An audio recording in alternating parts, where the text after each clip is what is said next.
আজকের আলোচনা শুরু করা যাক। আমরা একটা বেশ অন্যরকম উৎসের গভীরে প্রবেশ করব। এটা একটা পূর্ণাঙ্গ গল্প যা আমাদের কাছে এসেছে। হ্যাঁ, মানে আজকের পর্বটা একটু অন্যরকম। আমরা সাধারণত যেমন বিশ্লেষণ করি, তথ্য দেখি, এটা তেমন নয়। ঠিক। এটা একটা গোটা গল্প। তো আমরা চেষ্টা করব গল্পটা যেমন আছে, মানে যেভাবে লেখা হয়েছে, সেই অনুভূতিটা, সেই পরিবেশটা তুলে ধরতে। একদম গল্পের মতো করেই শোনা যাক তাহলে। এটা মেদিনীপুরের একটা গ্রামের পটভূমিতে তৈরি, তাই না? একটা পুরনো বাড়ি, একটা পাঁচিল। হ্যাঁ, একটা আধভাঙা পাঁচিল, গ্রামের প্রায় শেষ মাথায়। আর সেই পাঁচিলের ওপারে একটা পরিত্যক্ত ভিটে বাড়ি। তো গল্পটা শুরু হচ্ছে বৃন্দাবন নামের একজনকে দিয়ে। এই পাঁচিলটা নিয়ে তার একটা অদ্ভুত কৌতূহল ছিল। হ্যাঁ, কৌতূহল বা বলা ভালো উৎস নিজেই বলছে এটা তার একটা বাতিকের মতো হয়ে গিয়েছিল। রোজ ওখান দিয়ে যাওয়ার সময় সে নাকি থমকে দাঁড়াতো। কান পাতো। হ্যাঁ, কান পেতে শোনার চেষ্টা করত। তার মনে হতো পাঁচিলের ওপারে কিছু একটা আছে, অন্ধকারে। মানে একটা পরিত্যক্ত বাড়ি, অথচ তার মনে হচ্ছে ওখানে কিছু আছে। ঠিক, পাঁচিলটা রাস্তা থেকে ওই ভিটে বাড়িটাকে আড়াল করে রাখত। আর পরিবেশটাও বেশ, মানে উৎস যেভাবে বর্ণনা করেছে, শীতের রাত, খুব ঠান্ডা, গায়ে শাল জড়িয়ে কথক দাঁড়িয়ে আছে। হ্যাঁ, শিশির পড়ছে, কুয়াশা, বেশ একটা গা ছমছমে ব্যাপার। আর তখনই সে প্রথমবার শব্দটা শুনতে পেল। কি শব্দ? হাসির শব্দ, আর কারা যেন কথা বলছে পাঁচিলের ওপার থেকে। কিন্তু বাড়িটা তো পরিত্যক্ত। সে তো নিজেই বলছে যে বাড়ির বৃদ্ধ মালিক মারা গেছেন বহু বছর আগে। হ্যাঁ, এখানেই তো খটকা লাগলো তার। সে নিজেই তো ওই বৃদ্ধের সৎকার করতে গিয়েছিল শ্মশানে। তাহলে কারা হাসছে, কারা কথা বলছে? সে কি বোঝার চেষ্টা করলো কারা? হ্যাঁ, কান পেতে শুনল। খুব পরিষ্কার নয়, মানে গুজগুজ ফুসফুস টাইপের শব্দ। তবে মনে হচ্ছিল একাধিক লোক আছে। কিছু কথা কি বোঝা যাচ্ছিল? টুকরো টুকরো কথা, যেমন এমন দিনই তো খুঁজছিলাম, বা তাড়াতাড়ি খাও, এই রকম। অদ্ভুত তো। তার কি মনে হলো? প্রথমে ভাবল কেউ হয়তো লুকিয়ে নেশা করছে ওখানে। নিরিবিলি জায়গা তো, কিন্তু কথাবার্তা শুনে ঠিক নেশার আড্ডা বলেও মনে হচ্ছে না। কৌতূহলটা গেল বেড়ে। আর সেই কৌতূহলের বশেই হ্যাঁ, সে পাঁচিলটায় ভর দিয়ে উকি মারল। কি দেখলো ভেতরে? ভেতরে আগাছায় ভরা একটা ভাঙাচোরা টালির চালের বাড়ি দেখা যাচ্ছে, ঝোপঝাড় তেম। আর লোকগুলো হ্যাঁ, একটা ঝোপের আড়ালে টিমটিম করে একটা হ্যারিকেন জ্বলছে, আর তার চারপাশে তিনজন লোক বসে চাদর মুড়ি দেওয়া, ঠিক যেন কালো ছায়ামূর্তি। নিজেদের মধ্যে কথা বলছে। হ্যাঁ, ফিস ফিস করে। কিন্তু তখনই ঘটল আরও অদ্ভুত ঘটনাটা। কি হলো? ভেতর থেকে একজন বলে উঠল, দেখ, পাঁচিলের ওপারে দাঁড়িয়ে কি আমাদের কথা শুনছে। মানে ওরা টের পেয়ে গেল? হ্যাঁ, কথক তো ঘাবড়ে গেল একদম, ধরা পড়ে যাওয়ার ভয়। স্বাভাবিক। তারপর ওরা কি রেগে গেল? না, এটাই তো অবাক করা ব্যাপার। রেগে যাওয়া বা তাড়িয়ে দেওয়া তো দূরের কথা, ভেতর থেকে একজন তাকে ভেতরে আসতে বলল। ভেতরে ডাকলো? হ্যাঁ, বলল পাঁচিলের ভাঙা আছে এক জায়গায়, সেখান দিয়ে টপকে চলে আসতে। লোকটা কি ভয় পেয়েছিল নাকি কৌতূহলটাই জিতল? মনে হয় কৌতূহলটাই ইতস্তত করলেও শেষ পর্যন্ত সে পাঁচিল টপকে ভেতরে ঢুকলো। আচ্ছা, ভেতরে গিয়ে কি দেখলো? ওই তিনজনকে? হ্যাঁ, ওই তিনজন লোক হ্যারিকেনের আলোয় আর একটা টিমটিমে আগুনের কুণ্ডলির পাশে বসে আছে। তারা ওকে দেখে বেশ স্বাগতই জানালো, বলল, দূরে দাঁড়িয়ে কেন, কাছে এসে আগুন পোহাতে। সে গেল কাছে? হ্যাঁ, সে নিজের পরিচয় দিল, কেন এসছে সেটাও বলল। মানে ওই শব্দ শুনে কৌতূহল হয়েছিল। লোকগুলো বলল, ঠিক আছে, বসো, আগুন পোহাও। লোকগুলো কেমন দেখতে? গ্রামের লোক?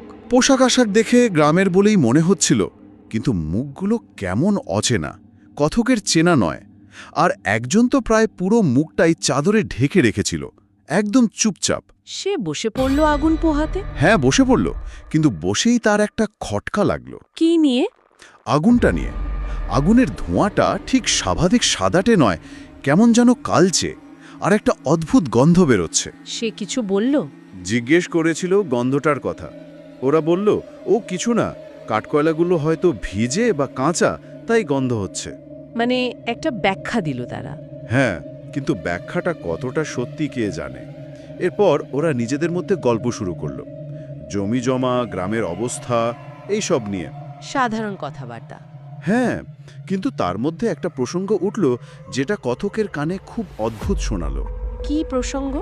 বাঁধ মেরামতের কথা। ওরা এমনভাবে গত বছরের বন্যা আর বাঁধ সারানোর কথা বলছিল যেন সেটা খুবই সাম্প্রতিক ঘটনা। কিন্তু বাঁধ তো ভেঙেছিল 10 বছর আগে, তাই না? ঠিক তাই, কতকের এটাই খটকা লাগলো। বাঁধ তো 10 বছর আগেই ভেঙেছিল আর সারানোও হয়ে গেছে, তাহলে এরা কোন সালের কথা বলছে? গত বছর তো বন্যা হয়নি। তারা কি জোর দিয়ে বলছিল? হ্যাঁ, একজন তো বলল গত বছর বন্যায় তাদের নরসিপুরে গিয়ে আশ্রয় নিতে হয়েছিল। কতক তো অবাক, কিছু মেলাতে পারছে না সে। আর ওই তৃতীয় জন যে চুপচাপ ছিল? সে হঠাৎ খুব গম্ভীরভাবে কিছু একটা বলল। বাকিরা তার সাথে ঠিক একমত হলো না। একটা মতবিরোধ হলো যেন। পরিস্থিতিটা আরও রহস্যময় হয়ে উঠল। কথকের কিছুই মাথায় ঢুকছিল না। এই সময়েই কি ওকে চলে যেতে বলা হয়? হ্যাঁ, ওই চুপচাপ থাকা লোকটিই কথককে বলল, অনেক রাত হয়েছে, এবার বাড়ি ফিরে যেতে। কথক উঠে পড়ল। হ্যাঁ, সেও আর থাকতে চাইছিল না, উঠে বিদায় নিল। যখন ফিরছে, মানে পাঁচিলের দিকে এগোচ্ছে, তখন আগুনের আলোয় হঠাৎ ওই তৃতীয় লোকটার মুখের একটা অংশ দেখতে পেল। চিনতে পারল? না, ঠিক চিনতে পারল না, কিন্তু মনে হলো খুব চেনা। কোথায় দেখেছে মনে করতে পারল না। তারপর সে বেরিয়ে এলো? হ্যাঁ, পাঁচিল টপকে বাইরে এলো। আর বাইরে এসেই তার মনে হলো ভেতরের চেয়ে বাইরে ঠান্ডাটা যেন অনেক বেশি। কাঁপুনি দিয়ে দিল। বাড়ি ফিরে শান্ত হতে পারল না, রাতে দুঃস্বপ্ন দেখল। আর সবচেয়ে অদ্ভুত ব্যাপার হলো সকালে ঘুম থেকে উঠে দেখে তার কপালে একটা পোড়া দাগ। পোড়া দাগ কোথা থেকে এলো? সেটাই তো রহস্য। তার মনে হলো ওই অদ্ভুত আগুনের সাথে এর কোনো যোগ থাকতে পারে। সারা দিন একটা অস্বস্তি রইল তার, আর একটা পোড়া গন্ধ যেন নাকে আসছে মাঝে মাঝে। এই ঘটনার পর কি তার ভয় হলো? সে কি আর ওদিকে গেল না? না, ভয় হয়তো পেয়েছিল, কিন্তু তার চেয়েও বেশি করে তাকে টানছিল ওই জায়গাটা। উৎস বলছে অন্ধকার নামার সঙ্গে সঙ্গেই তার আবার সেই পাঁচিলের কাছে যাওয়ার একটা তীব্র ইচ্ছা হলো, যেন কেউ তাকে টানছে। সে কি পারল নিজেকে আটকাতে? না, পারল না। অদম্য টান। সে আবার গেল সেই পাঁচিলের কাছে। আবার শব্দ শুনতে পেল। হ্যাঁ, আবার সেই হাসির শব্দ, কথাবার্তা। এবার আর কোনো দ্বিধা না করে সে সোজা পাঁচিল টপকে ভেতরে। ভেতরের লোকগুলো কি করলো? তাকে দেখে তারা খুব খুশি হলো, যেন তারই অপেক্ষা করছিল। একজন তো রীতিমতো উল্লাস করে বলে উঠল, আই তো এসে পেছ, এবার থেকে আমরা 4 জন মিলে আগুন পোহাবো। 4 জন? মানে তাকে ধরে? হ্যাঁ, তাকেও তাদের দলে টেনে নিল যেন। কথকের মনে এবার ভয় মেশানো প্রশ্ন জাগল। সে কি জিজ্ঞেস করলো? এবার সে সরাসরি জিজ্ঞেস করল, তোমরা কারা, থাকো কোথায়? আর বলল ওই তৃতীয় লোকটিকে তার খুব চেনা চেনা লাগছে। উত্তর দিল লোকটা? হ্যাঁ, সেই তৃতীয় ব্যক্তি খুব গম্ভীর গলায় বলল, আমায় চেনা চেনা লাগছে? বেশ, ভালো করে দেখো তো আমায়।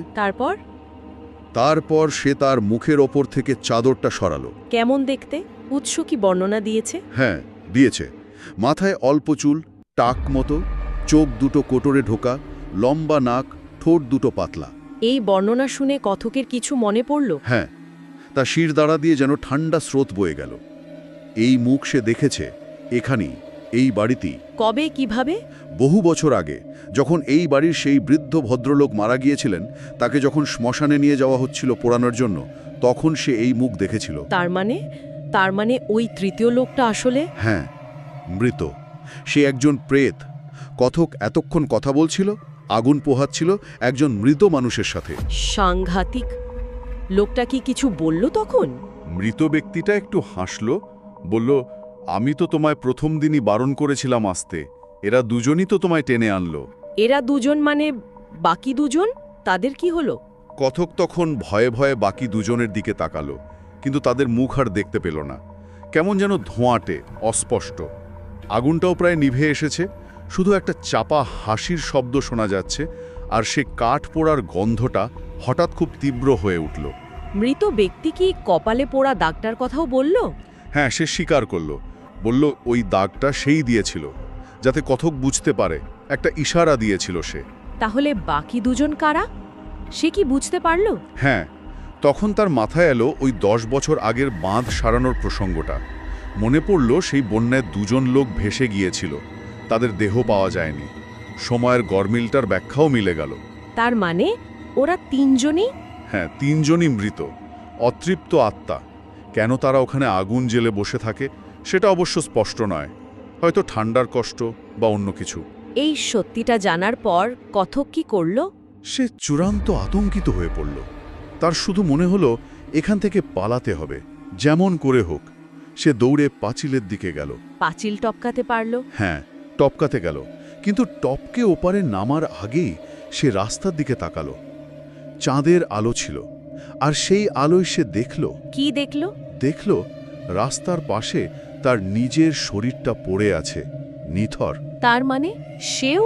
হ্যাঁ, সে বুঝতে পারল পাঁচিল টপকানোর আগেই বা ওই প্রক্রিয়ার মধ্যেই সে আর জীবিত নেই, সেও মারা গেছে। তার নিজের দেহই সে দেখছে। কি ভয়ঙ্কর উপলব্ধি! তখন আর পালানোর কোনো মানে হয় না। সে দেখল ওই 3টি ছায়ামূর্তি তার দিকে এগিয়ে আসছে, তাকে ডাকছে তাদের সাথে যোগ দিতে। বলছে, এতই যখন কৌতূহল ছিল পাঁচিলের ওপারের রহস্য জানার, তখন থেকেই যাও আমাদের সাথে, আগুন পোহাবে। কথক কি চিৎকার করার চেষ্টা করলো বা বাঁচার? উৎস বলছে সে আর্তনাদ করতে চাইল, কিন্তু গলা দিয়ে কোনো স্বর বেরোল না। এক অদ্ভুত শূন্যতা। তাহলে গল্পের শেষটা কিভাবে হলো? একরকম নিয়তিকে মেনে নেওয়ার মতো। তার ভয়, ডর, পালানোর ইচ্ছা সব যেন ধীরে ধীরে মিলিয়ে গেল। একটা অদ্ভুত শান্তি বা স্থিরতা। বৃন্দাবন এখন সেও একটা ছায়ামূর্তি। সে এগিয়ে গেল ওই ভাঙা পাঁচিলটার দিকে, যেখান থেকে সব শুরু। তার পেছনে বাকি 3 জন একসাথে? হ্যাঁ, একসাথে। অন্ধকারে মিলিয়ে যাওয়ার আগে তার মনে হলো, যা হয়েছে ভালোই হয়েছে। এই ঠান্ডায় একটু আগুন পোহানো দরকার। আর তারপর 4টি ছায়ামূর্তি একসাথে হেসে উঠল। শুধু সাক্ষী রইল ওই লম্বা আধভাঙা পাঁচিলটা। উফ, গায়ে কাটা দিচ্ছে। কি অদ্ভুত, মানে বিষণ্ণ একটা পরিণতি। সত্যি একটা অন্যরকম আখ্যান। কৌতূহল, মানে যেটা আমাদের জানার আগ্রহ বাড়ায়, সেটাই এখানে কেমন ভয়ঙ্কর পরিণতির দিকে ঠেলে দিল। গল্পটা যেভাবে বলা হয়েছে তাতে বাস্তব অবাস্তবের সীমারেখাটা যেন সত্যি খুব ঝাপসা। ওই পরিত্যক্ত বাড়ি, রাতের নিস্তব্ধতা আর কথকের মনের ভেতরের ওই বাতিক, সব মিলেমিশে গেছে। উৎস খুব সফলভাবে ওই পরিবেশটা তৈরি করেছে। ধাপে ধাপে রহস্যটা যেভাবে খুলেছে, আর শেষে ওই অনিবার্য পরিণতি একটা ঘোরের মতো সৃষ্টি করে। এটা শুধু ভূতের গল্প নয়, হয়তো তার চেয়েও বেশি কিছু। ঠিক, হয়তো মনের গভীরের কোনো টানাপোড়েন বা অজানার প্রতি ভয় মেশানো আকর্ষণের কথা বলছে। গল্পটা শেষ হয়ে গেল, কিন্তু এর রেশটা মনে হয় থেকে যাবে। একদম। এখানে আমরা আজকের মতো থামছি, তবে একটা প্রশ্ন হয়তো ভাবার জন্য রেখে যাওয়া যায়। কি প্রশ্ন?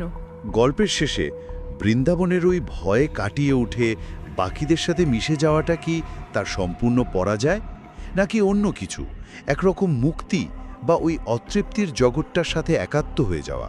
এটা নিয়ে হয়তো ভাবা যেতে পারে। সত্যি ভাবার মতো। আচ্ছা, তাহলে আজকের মতো এখানেই শেষ করা যাক।